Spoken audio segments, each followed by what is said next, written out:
What's good, YouTube? This your man Spill Dog. I just got through listening to a video that Tim Bradley made, and you know what?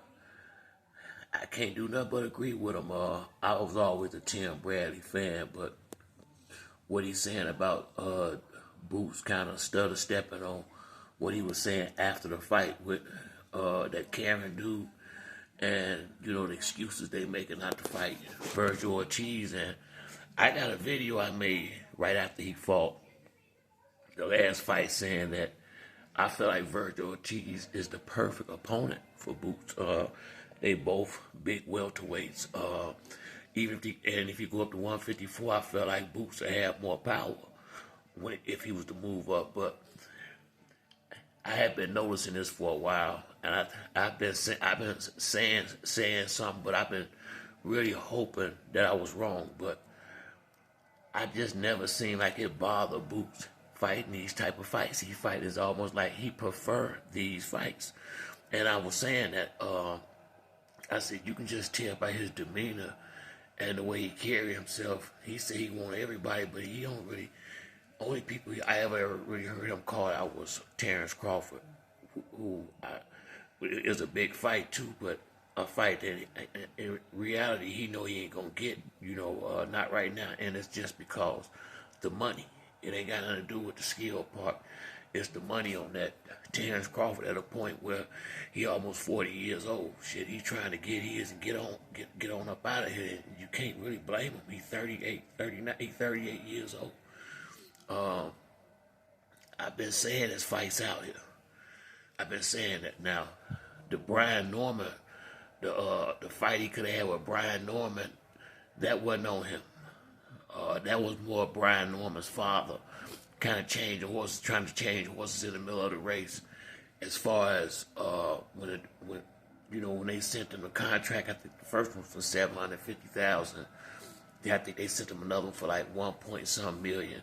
Bottom line, for Brian Norman's age, that and what he already getting paid, that was good money.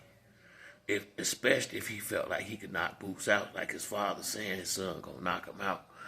But then he also saying he didn't want to fight him because it was in Philadelphia unless he get a certain amount because he gonna be on his home turf.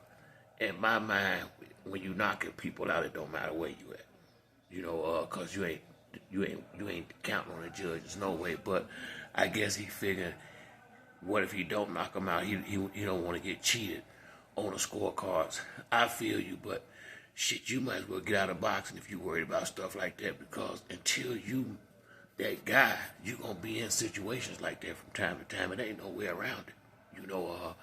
I mean, it's just part of how the game go. But this thing with Boots, man, like I said, man, I see talent. I mean, that's obvious, but I say it till the cows come home. Until a guy fights somebody that's on his level, you really don't know what you got. Honestly, we know, the guys like Spence and Shakur Stevenson and Keyshawn Davis, the guys that bet to the Olympics. That ain't saying that they can't be beat, but for the most part, they pretty much be ready when they get to the point where they fight these title fights. But a lot of guys are just coming in out of the amateurs and stuff like that. You don't know sometimes. Sometimes you really don't know. Like Adrian Broner, I would have never thought his career would have went in a direction that it went.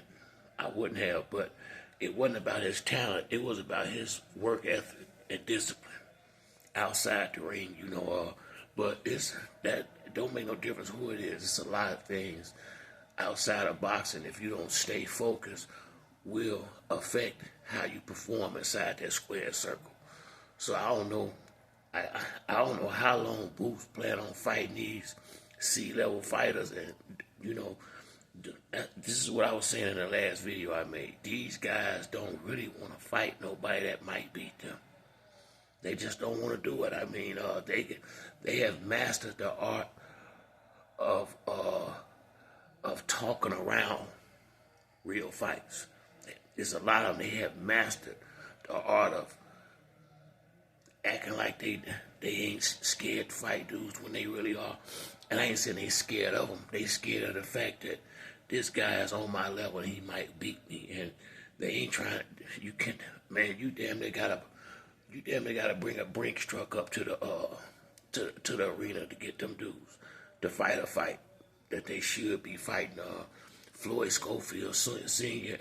is 100% right when he said these young guys like Kid Austin, Keyshawn Davis, Frank Martin is not is not a young guy, but he's a young fighter as far as the amount of time he's been fighting. But it's a whole crop of them, and it's quite a few that really should be fighting each other.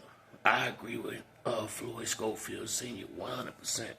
And the only reason why I think they don't fight each other no more is because it's so many different belts where a guy can,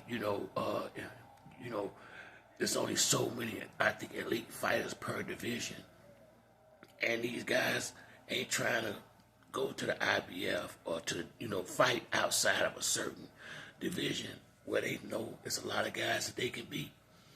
That's what it looked like going on to me, and, just like with Spence and Crawford, when two fighters really want to fight, the promoter hands is tied because they don't, the boxer is the boss.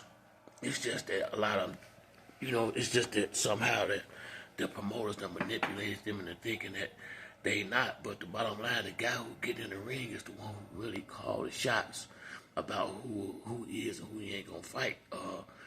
And these dudes that use any excuse, some of them, to not go in there and face legitimate competition.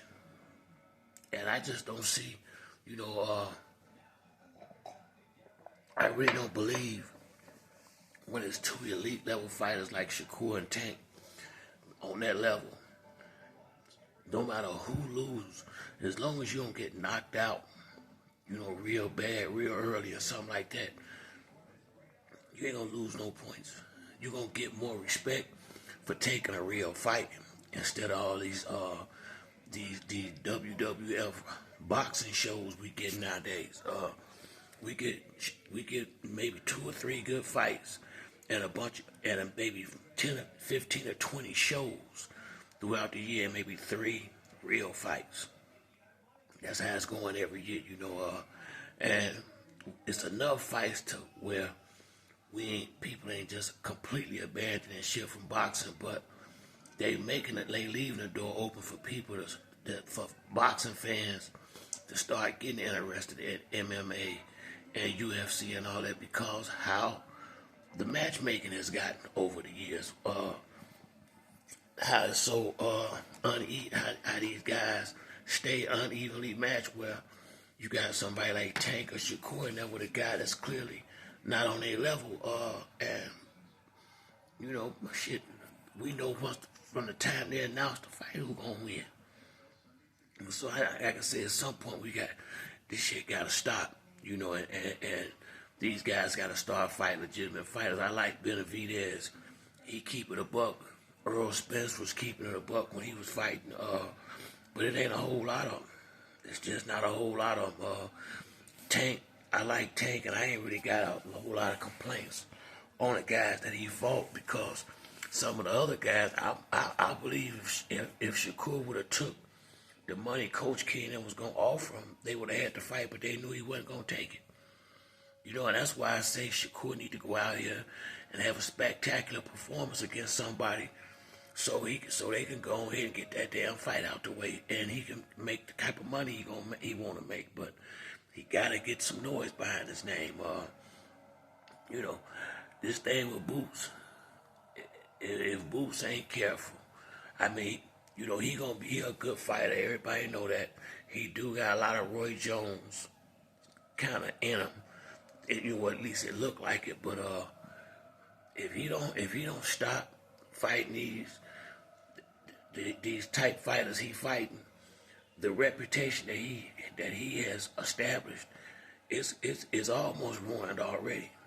In a minute, the people that been rocking with him gonna start rocking with him, because it's gonna be to the point where you can't keep making excuses for nobody. I'm not gonna do it. But it's a lot of people. If they like a fighter, they'll sit there and they'll make just as many excuses for the fighter as the fighter's making. But at some point, you gotta get up and just start fighting real fights, and really believing in yourself, or having a promoter that really believe in you. And I have to agree with Tim Bradley 100% on that last video. A lot of dudes be going at Tim neck. I like Tim Bradley. Yeah, he a company man.